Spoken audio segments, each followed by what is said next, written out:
আপনি যদিও শ্রেষ্ঠ নবী, কিন্তু আপনি পরে এসেছেন। আপনার আগে আমি এই পৃথিবীর জমিন শেষ করে এসেছি। আপনার চাইতে অভিজ্ঞতা আমার অনেক বেশি। এই হিসাবে আমি বলতে চাই, আপনার উম্মতরা তো দুর্বল। তারা মাত্র 70, 80, 90 বছর পরে দুনিয়ার বিদায় নেয়। আমি আমার জীবনে একটা দুইটা না, 1000 বছরের উপরে হায়াত পেয়েছিলাম। আমার উম্মতের আয়াত শক্তিশালী, কঠিন, ইস্পাত ছিল। মাত্র 1 ওয়াক্ত নামাজ আল্লাহ দিয়েছিল, তাই তারা আদায় করতো না। আপনি 50 ওয়াক্ত নামাজ পেয়ে আনন্দে আছেন, আপনার উম্মতেরা জীবনও এটা কন্ট্রোল করতে পারবে না। আল্লাহকে বলেন তিনি যেন নামাজ একটু কমিয়ে দেয়, রোজাও কমিয়ে দেয়। মুহাম্মদ রাসূলুল্লাহ সাল্লাল্লাহু আলাইহি ওয়াসাল্লাম একবার দুইবার না, প্রতিবার আল্লাহর কাছে যায়, ফিরে আসে মুসা নবীর কাছে, আবার খায়। এভাবে কমাতে কমাতে আল্লাহ শেষে 5 ওয়াক্ত নামাজ মাত্র 1 মাস রোজা রেখে দিয়েছিলেন। আল্লাহ রাব্বুল আলামিন সর্বশেষ তাকে জানিয়ে দিলেন, হে আমার রাসূল, আমি কিন্তু টার্গেট নিয়ে লিখে দিয়েছিলাম যে 6 মাস রোজা রাখা লাগবে, 50 ওয়াক্ত নামাজ পড়া লাগবে। আমি শুধু আপনার কনসিডারের কারণে এটা কমিয়ে দিলাম। আর আমি একবার সিদ্ধান্ত নেই, এটা কোনোদিন পরিবর্তন হয় না। তাম্মাত কালিমাতু রাব্বিকা সিদকাও ওয়া আদলা, লা মুবাদদিলা লিকালিমাতিহি হুয়াস সামিউল আলিম। বলেন আল্লাহু আকবার। আল্লাহ পাক বলেন, আমার কালামে যত কথা দিয়েছি সব সত্য কথা, সব ইনসাফপূর্ণ কথা, ন্যায় বিচার দিয়ে পরিপূর্ণ। যদিও 54 বছর আমরা স্বাধীন হয়েছি, ন্যায় বিচারের কথা শুনতে শুনতে শুধু অবিচার পেয়েছি। এক কথা বলেন না কেন? 54 বছরের ন্যায় বিচার আপনি দেখেছেন না? আমি নিজেই তো ভিকটিম। 3টা বছর আমি ন্যায় বিচারের কথা শুনতাম, কিন্তু অবিচারের পুরা স্টিম রোলার চলেছে আমার উপরে। কোন অপরাধে আপনি আমার 3টা বছর নষ্ট করে দিলেন? জবাব দিতে পারবেন আমার কাছে, আমার পরিবারের কাছে, মা বাবার কাছে। আমারটাই যদি না পারেন, এদেশে বহু মানুষকে বিনা কারণে জীবন নষ্ট করে দিয়েছে।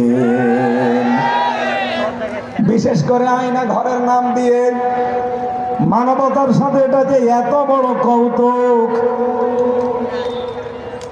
জাতিসংঘ পর্যন্ত আশ্চর্য হয়ে গেছে।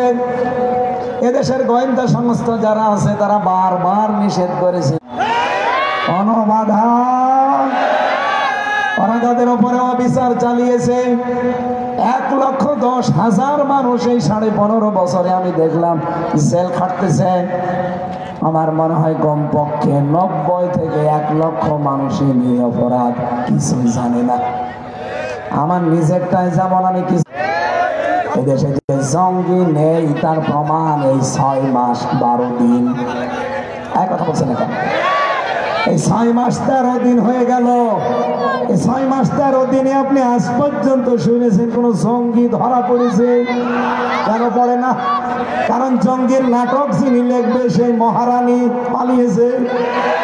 যাদেরকে দিয়ে নাটক সাজাবে ওই ডিআইজি মনিরুল আর আসাদুজ্জামান, শয়তানরাও পালিয়েছে যে জঙ্গির সাজাবে কারে।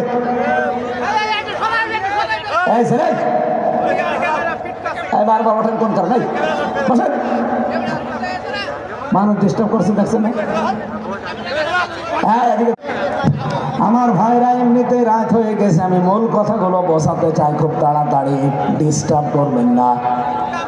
না দেখতে পেলেও শুনতে পাচ্ছেন, এটা শোনেন।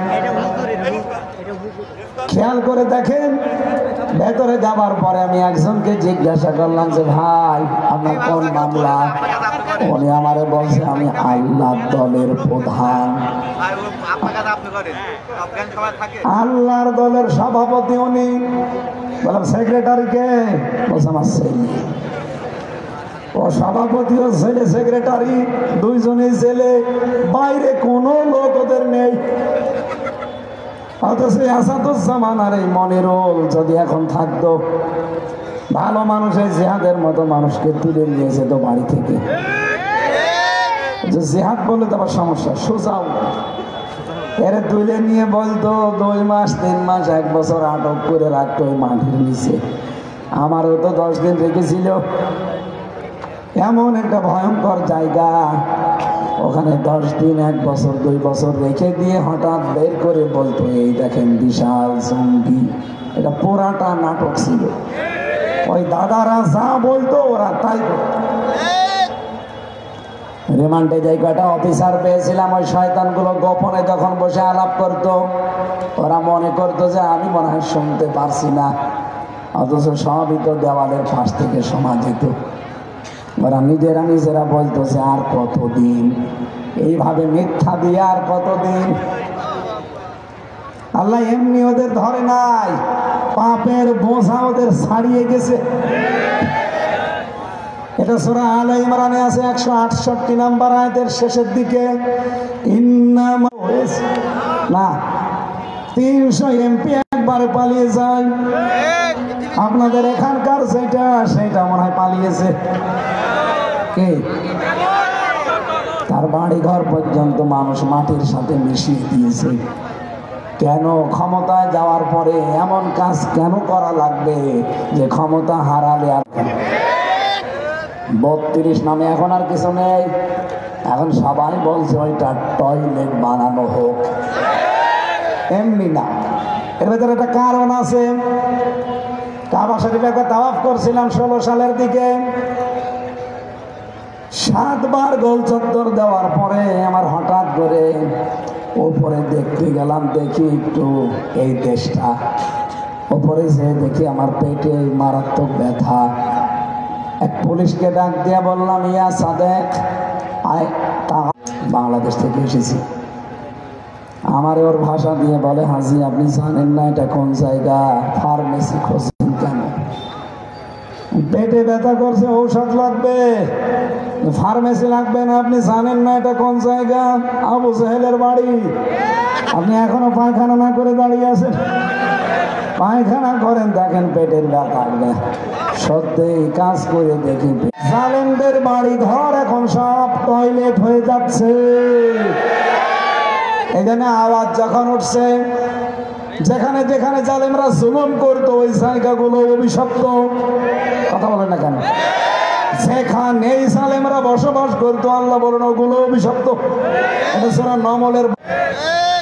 এরকম মিথ্যা সাক্ষী মাথায় নিয়ে বহু মানুষ জেলে আছে না নেই? চুয়াডাঙ্গায় খোঁজ নেন, বাংলাদেশে যতগুলো জেলখানা আছে মিথ্যা মামলার আসামি আছে না নেই? কিচ্ছু জানি না। ঘরে ঘুমিয়ে আছে, চোখ খুলে দেখছে থানার হাজতে কি গো ইসলাম, ওনার নামেও যে মামলা, বানোয়াট, মিথ্যা এবং অপবাদ। আপনি ম্যাডাম খালেদা জিয়াকে 13 সালে বলতে শুনেছেন, ভিডিও এখনো ইন্টারনেটে ঘুরছে। উনি জানিয়েছেন জামাতের যাদেরকেই ধরেছেন সব হাসিনা, কারসাজি আর মিথ্যা। 6 মাইল 3 মাইল 1.5 মাইল 3টা সাক্ষী এত দূর থেকে তারা দেখেছে। আরে ভাই 6 মাইল দূর থেকে কিছু দেখা যায়? কাতরাচ্ছে। এই সবগুলোর হুকুমের মামলার আসামি এই হাসিনা। এই জন্য গত পরশুদিন রিপোর্ট বেরিয়েছে, তামাম দুনিয়ায় সবচাইতে নিকৃষ্ট মানুষ 100 জন, তার ভেতরে হাসিনা 1 নাম্বার, বাশার আল আসাদ 2 নাম্বার, নেতানিয়াহু 3 নাম্বার। এভাবে 100 জনের নাম আছে। আমাদের ভাগ্য খারাপ, এই দেশে দফা দিয়েছিল বৈষম্য দূর করার জন্য। এখনো যদি এই দেশে বৈষম্যের শিকার হয়ে মানুষ থাকে, কিসের যুদ্ধ করলাম আমরা? এক কথা বলেন না কেন? কোন বৈষম্য এই দেশে থাকবে না। কথা বলেন। যে যেখানে শিকার হয়ে আছে তাকে ওই জায়গা থেকে মুক্ত করে। 1628টা চেয়ার ছিল এই দেশে, যারা বৈষম্যের শিকার ছিল তাদেরকে এই চেয়ারগুলোতে বসান। এই কথা বলেন না কেন? এদের এই জুলুমের কারণে বহু মানুষ এই চেয়ার থেকে এই চেয়ারে উঠতে পারে নাই, তাদেরকে এখন এই চেয়ারগুলোতে বসাতে চায়।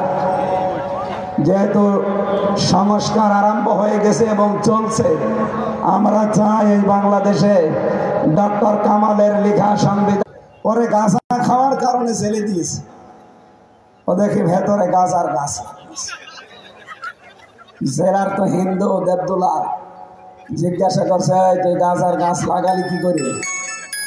বলছে, স্যার আমি গিয়েছিলাম হাজিরা দিতে, মামলা সময় গাজার পোটলা দিয়েছিল, ওই বীজ ওইটা আমি মুখের ভেতরে নিয়েছিলাম, মেশিনে চেক করেছে, ধরা পড়িনি, কায়দা করে চলে এসেছি। 2 মাস আগে যে টবের ওপরে লাগিয়েছি, 2 মাস, আপনি দেখেন স্যার কত বড় হয়েছে। এই দেশে মানুষের তৈরি করা সংবিধান দিয়ে গাঁজাখোর গাঁজার গাছ লাগায়, চোর গেলে ডাকাত হয়ে বের হয়, ডাকাত গেলে খুনি হয়ে বের হয়। কথা বলেন। সংবিধান ফরকান মানে কি? এর 77টা আয়াত আছে, 73টা ধারা আছে। বাংলাদেশের সংবিধান এখন সংস্কার চলছে। আমরা আহ্বান জানাই ডক্টর মোহাম্মদ ইউনূস, 2টা নবীর নাম একসাথে নিয়েছে, মোহাম্মদ আর কি বলেন বলেন। সুতরাং 2 নবীর নাম নিয়ে বসে আছেন আপনি। 18 কোটি মুসলমান আমরা এই দেশে আহ্বান জানাচ্ছি, এই 73টা ধারা রমজানের আগে সংযোজন করেন সংবিধানে। এটার পক্ষে আপনারা নেই, কারা আছেন দেখি? লিল্লাহি তাকবীর। দেখেন তো হাত তোলেনি কে?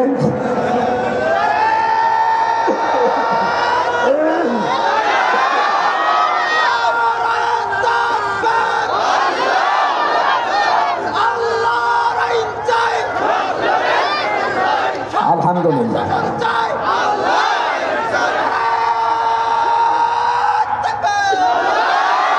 চুয়াডাঙ্গাবাসী যে কথাটার পয়েন্ট তুলেছিলাম, আল্লাহর কোরআনে যা আছে, 1 নম্বরে সত্য কথা, 2 নম্বরে ইনসাফপূর্ণ কথা, ন্যায় বিচার দিয়ে পরিপূর্ণ, 3 নম্বরে লা মুবাদদিলা লিকালিমাতি, আল্লাহ বলেন আমার কালামে যত কথা আছে কোনো পরিবর্তন নেই, কিয়ামত পর্যন্ত যা দিয়েছি এটাই থাকবে। কথা বলেন না কেন? এই জন্য কোরআনে কারিমে যেহেতু আমরা শুনতে আসলাম, এমন কিতাবের কথা শুনছি যার কথার ভেতরে কোনো সন্দেহ এবং সন্দেহের অবকাশ পর্যন্ত, আমি তো মুখ দিয়ে শুধু অ্যাডভার্টাইজ করছি, আসলে কথাটা কার? সুতরাং আপনি মনে করবেন আল্লাহ যেন কথা বলছে, শুধু হামজা অ্যাডভার্টাইজ করছে নাকি আমি।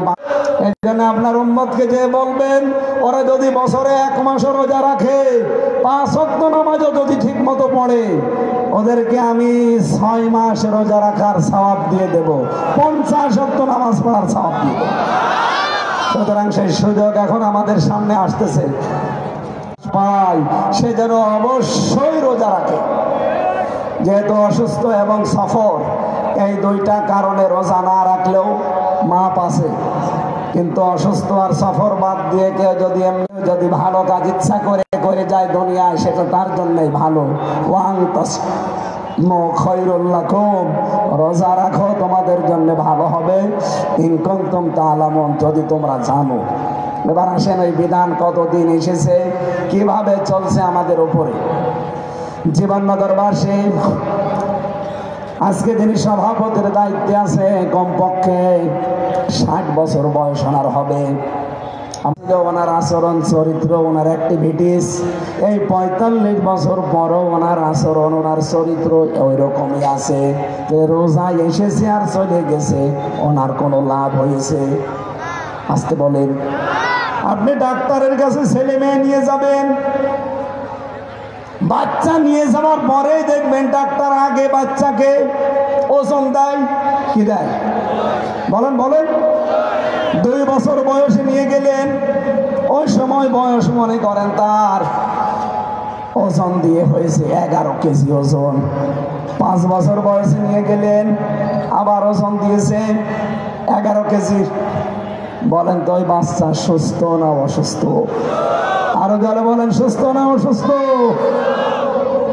আপনি 45 বছর রোজা রাখলেন, আমার এখন 33 বছর, আমি যদি 15 বছর থেকে আরম্ভ করি, কমপক্ষে 18 বছর রোজা রাখছি। কথা বলছে না কেন? 18 বছর আগেও চাচ্ছিলাম, এবার রোজা রাখার পরেও যদি আমি তাই থাকি, আমার কাছে শুধু রোজা এসেছে আর চলে গেছে, আমার কিছুই হয়নি। অথচ আল্লাহ রোজা একটা উদ্দেশ্য নিয়ে দিয়েছেন। কথা বলেন না কেন? আমি 11 কেজি থাকলে সামনের বছর 12 কেজি হব, তারপরের বছর 13 কেজি হব। কথা বলুন। কোরআনে কারীম জানিয়েছে, যা আইয়ুহাল্লাযীনা আমানু কুতিবা আলাইকুমুস সিয়াম। ওহে যারা ঈমানের দাবি করো, তাদেরকে বলছি আমি কিন্তু রোজা নামক যে বিধানটা যা লিখে দিলাম, এমনিতেই ফরজন শব্দ দিতে পারতাম। এটা শুধু ফরজ না, এই বিধানটা লিখে দেওয়া। আমি যদি আজকের এই জমিনটাকে দেখিয়ে করে স্ট্যাম্প করে দিলাম, এই জমিনের দাম আছে না? বলেন বলেন। আল্লাহ কোরআনে কারিমে বিধান দিয়েছেন ফরজন দিয়ে, কিন্তু এখানে কতিবা দিলেন কেন? ফরজন বললেও তো হয়ে যেত, কতিবা দিয়েছেন এই কারণে আল্লাহ বলেন রোজা নামক বিধানটা এত দামি, এত দামি, এত দামি, এটা আমি লিখে সই স্বাক্ষর করে দলিল করে দিলাম। সুতরাং এটা তোমাদের উপরে আমি দেইনি। কামা কুতিবা আলাল্লাযীনা মিন ক্বাবলিকুম, তোমাদের পূর্বে দুনিয়ায় যারা এসেছে প্রতিটি উম্মতের উপরে আর কিছু না থাক রোজা ছিল। কথা বুঝতেছে? দুনিয়ায় অন্য কোনো বিধান না থাক, আদম নবী থেকে শুরু করে আজকের এই দিন পর্যন্ত, এখান থেকে কিয়ামত পর্যন্ত যারা দুনিয়াতে আসবে প্রতিটি উম্মতের উপরে রোজা নামক এই বিধান কিন্তু ফরজ লিখিত ছিল।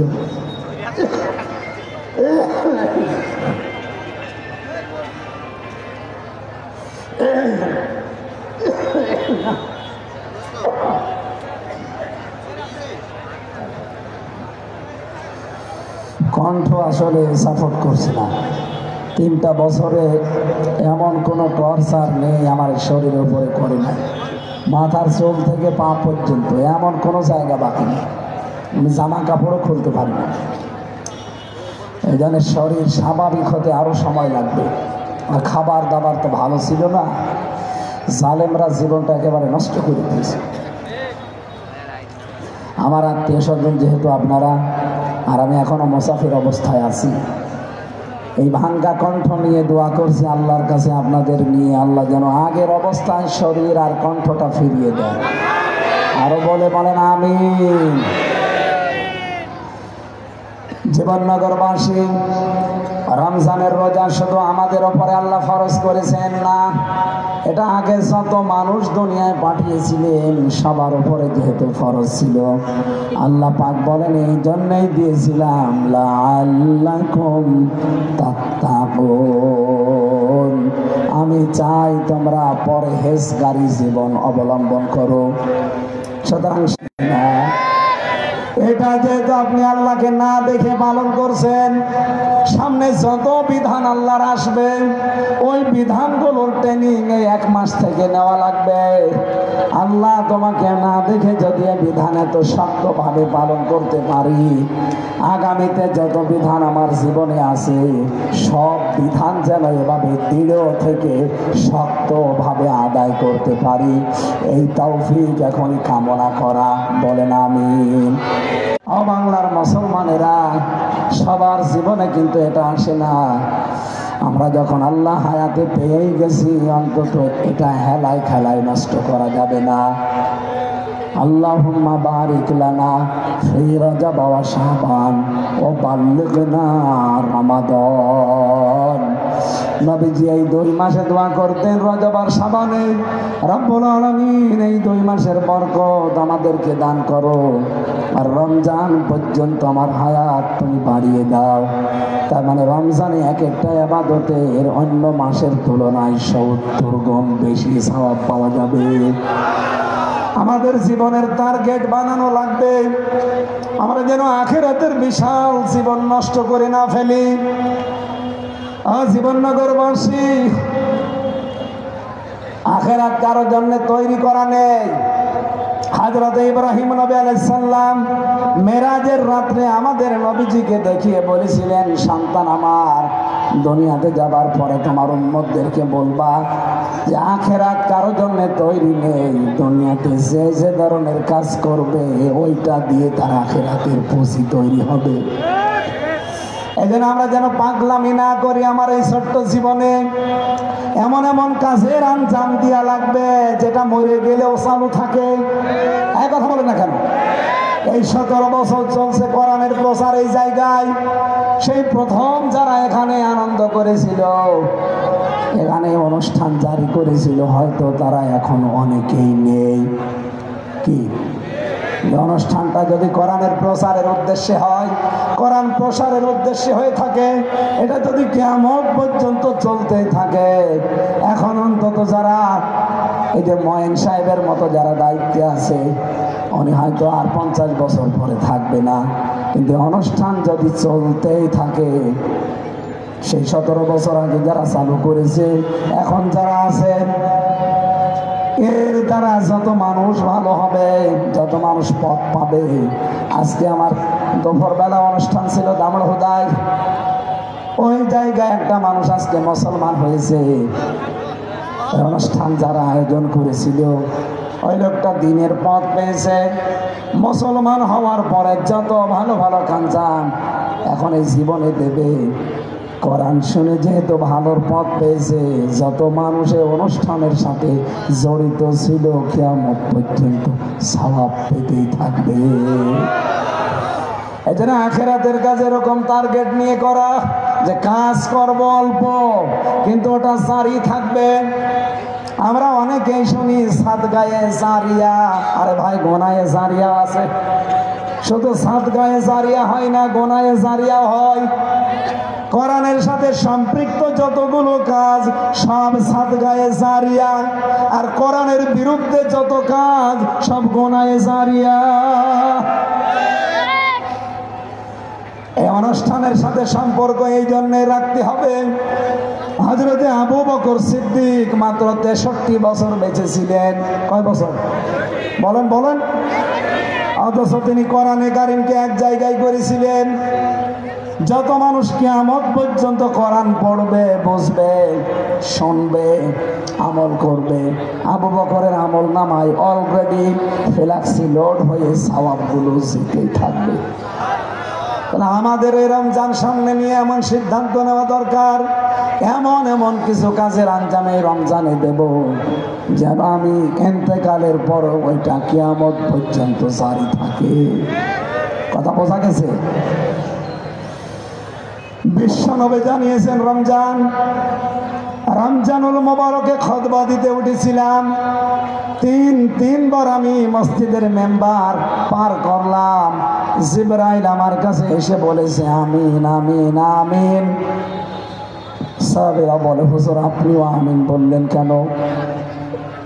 নবীজি বলেছেন, রমজান মাস যারা পেয়েছে, কিন্তু যে মানুষগুলো নিজেদের জীবনের পেছনের অপরাধ মাফ করে নিতে পারে নাই, তার মতো হতভাগা মানুষ দুনিয়ায় আর নেই। সত্যি আল্লাহর কসম করে বলছি আপনাদের, আমি মন থেকে ভালোবাসি। আমরা চাই না আমরা কেউ জাহান্নামী হয়ে যাই, যেহেতু মাসটা সবার ভাগ্যে নেই। গত বছর যারা রোজা রেখেছিল, কত মানুষ এখন কবরে। আগামী রমজান পাবেন কিনা কোনো গ্যারান্টি আছে? সুতরাং এইটা যেন নষ্ট না হয়, এমন কিছু কাজ আমার করা লাগবে, আল্লাহ যেন খুশি হয়ে আমার পেছনের অপরাধগুলো সব মাফ করে দেয়। আমার ইমানের পাল্লা যদি 50 কেজি থাকে, এই রমজানে অন্তত যেন আরো 10 কেজি আমি বাড়াতে পারি। কথা বলুন না কেন? দ্বিতীয় নম্বরে নবীজি বলেন, জিবরাইল আমাকে বলছিল যে মুহাম্মাদুর রাসূলুল্লাহর নাম যারা শোনে অথচ তারা সাল্লাল্লাহু আলাইহি ওয়াসাল্লাম বলে না, দরুদ পড়ে না, এই মানুষগুলো ধ্বংস হয়ে যাক।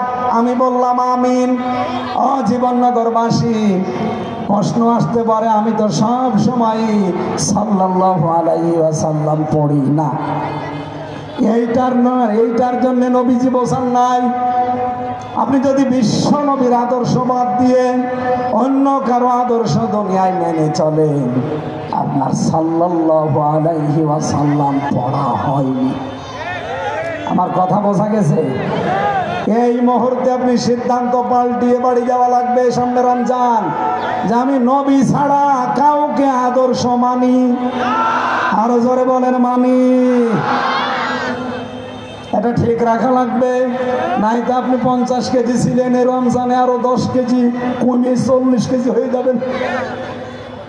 3 নম্বরে জিবরাইল বলেছিল, মা বাবা যাদের আছে সেবা করে, তাদের কথা মতো জীবনযাপন করে, তাদেরকে খুশি রেখে, তাদের পেছনে খরচা করে যারা খুশি রাখতে পারে না, ওই সন্তানগুলোর তুমি ধ্বংস। আল্লাহর আইন মানে, কিন্তু আল্লাহর আইন মানা ফরজ। আল্লাহর আইন মানা কি? আরো জোরে বলেন। মা বাবার আইন মানা কি?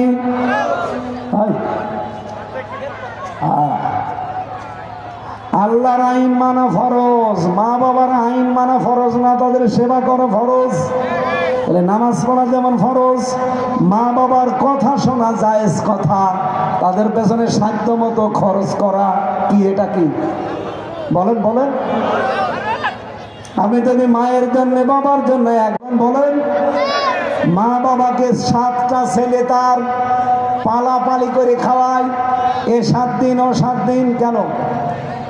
আপনার তো কাড়াকাড়ি করার দরকার যে আমার যা আছে কোনো ভাইকে দায়িত্ব নেওয়া লাগবে না, আমি নেব।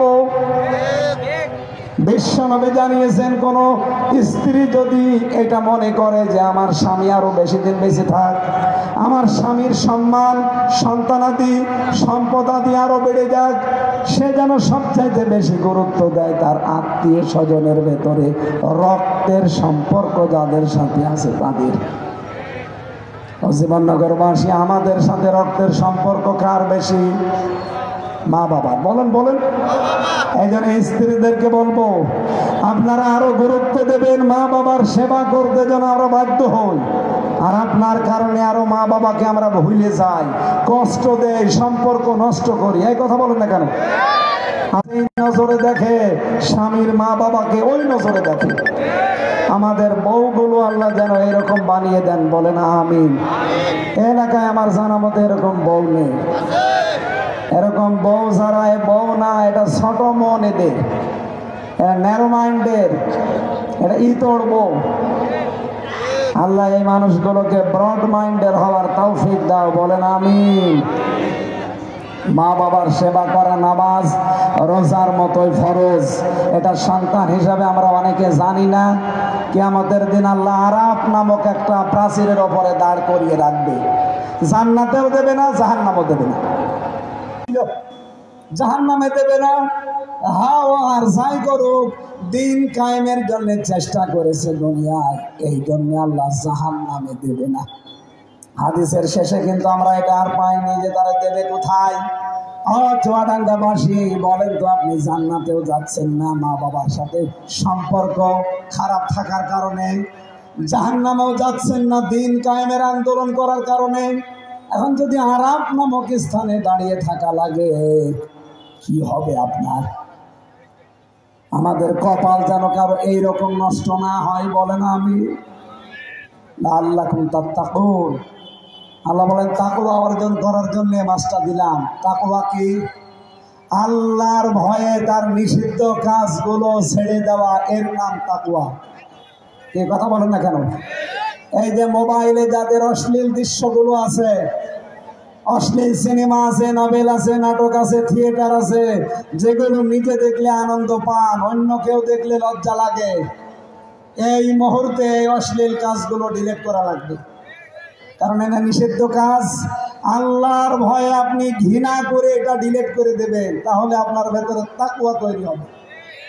কাদের কাদের আছে এখনই ডিলিট করেন, ডিলিট করে দেন। আমি এখনই মোনাজাত করে দিচ্ছি।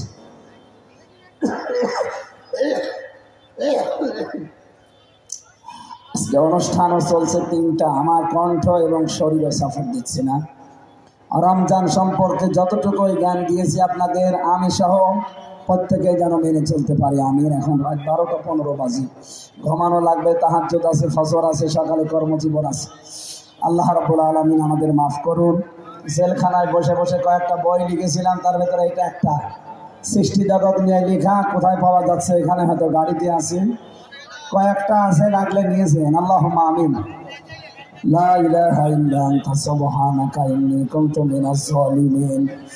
রব্বুল আলামিন বিশাল আয়োজনে যারা শ্রম দিয়েছেন, বিশেষ করে মাহফিলের সভাপতি মঈনুদ্দিন মঈন ভাইকে তুমি মঞ্জুর করে নাও আল্লাহ। বিশেষ অতিথি, বিশেষ করে আমাদের প্রধান অতিথি এলাকার কৃতি সন্তান জনাব মাহমুদ হাসান খান বাবু, তোমার গোলামকে তুমি কবুল করে নাও।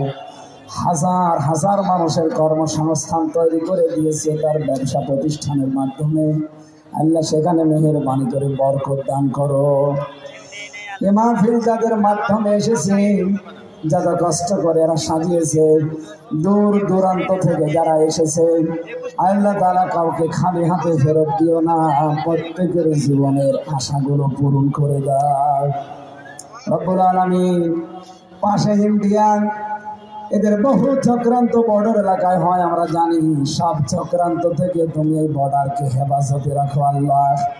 এলাকায় মাটির নিচে যত মানুষ ঘুমিয়ে আছে, কোরআনের ইজ্জতে মাফ করে দাও। এ মাদ্রাসার যত প্রয়োজন আছে আল্লাহ তুমি পূরণ করে দাও। জালেমরা 3টা বছর আমার জীবনের ওপরে যে টর্চার চালিয়েছে, এমন কোন জায়গা নেই যেখানে ওরা টর্চার করে নাই। শরীরটা, স্বাস্থ্যটা, কণ্ঠটা সব ভেঙে গেছে। আমরা দোয়া করছি, আমাকে তুমি আগের অবস্থায় ফিরিয়ে দাও। কোরআনের কথাগুলো আরো সহজ সরল ভাষায় বলতে পারি, সেই তৌফিক দাও। সম্মানিত মা বোন যারা এসেছে, আমার আত্মীয় স্বজন, আল্লাহ এদেরকে ফাতেমার মতো, আয়েশার মতো, খাদিজার মতো বানিয়ে দাও। স্বামী পরিবারে শান্তি দান করো।